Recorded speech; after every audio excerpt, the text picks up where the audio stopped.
A cathode ray tube is the forerunner of the television tube. It is a glass tube from which most of the air has been evacuated.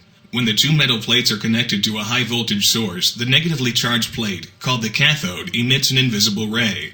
The cathode ray is drawn to the positively charged plate, called the anode, where it passes through a hole and continues traveling to the other end of the tube.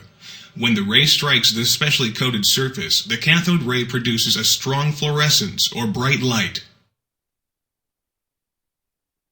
When an electric field is applied across the cathode ray tube, the cathode ray is attracted by the plate bearing positive charges. Therefore, a cathode ray must consist of negatively charged particles.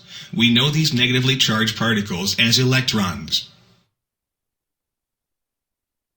A moving charged body behaves like a tiny magnet, and it can interact with an external magnetic field.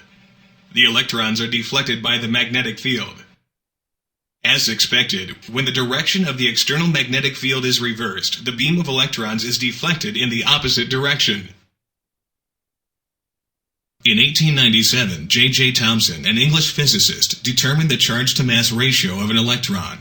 He adjusted the electric field so that the electrostatic deflection, theta E, was the same as the magnetic deflection, theta B, and was able to calculate the charge-to-mass ratio of an electron using the following equation, where E is the applied electric field, theta is the angle of deflection, B is the applied magnetic field, and L is the distance traveled by the cathode rays.